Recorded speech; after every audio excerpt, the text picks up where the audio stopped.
evening. I'm sorry, go ahead, sir. I sent a letter to the board members about the salary increases you gave to the 8 assistant superintendents and deputy superintendents, and I didn't get a reply from any one of you. That has to be done in the right. I am not against salary increases giving to the people, but that has to be given in the right way with a process, a performance appraisal, and why we are giving it. That should not be given with the wrong notion that it's a zero increase. That's unethical and it's wrong. In a different topic that, I want to mention that, the board should come up with the right time come up with a framework, and I just want to request the board to come up with the right time to come up with a framework for exit procedure for some of the board members because they are already in the ballot, like Mr. Connors is on the ballot, Ms. Sumak is going to be on the ballot. So it is very, very important for us because we the people have elected under the contract or under the assumption that they are going to be serving us for 3 years.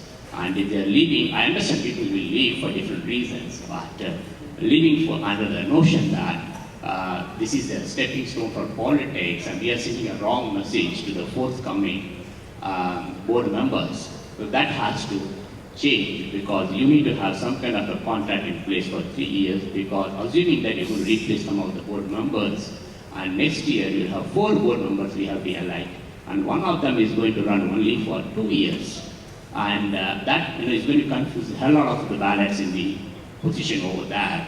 And the fact that they are actually campaigning and I appreciate that what they're doing for themselves, but I don't think that we believe that their heart is here anymore. And they may defend it, but what I've seen, and so this is time for them to leave today. They don't have to wait for the weekend election, and so that we will have at some point these people should be.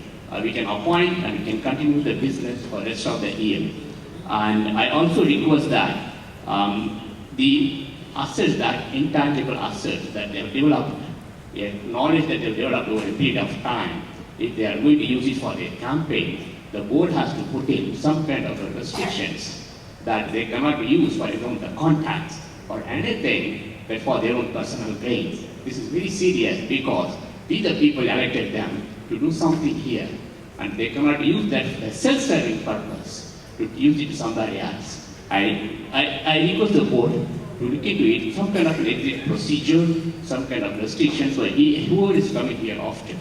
Because this is very serious because people should not take this as a stepping stone for politics. Here kids are involved and we should be committed for it and we will be sending a wrong message for the forthcoming generations. And the people come here with a passion to serve and they have to complete a 3 years term. Otherwise, it's an inconvenience. Thank you very much. Thank you, Mr. Mahi. I'm sure our attorneys will look into something like that. Mr. Ron Greco.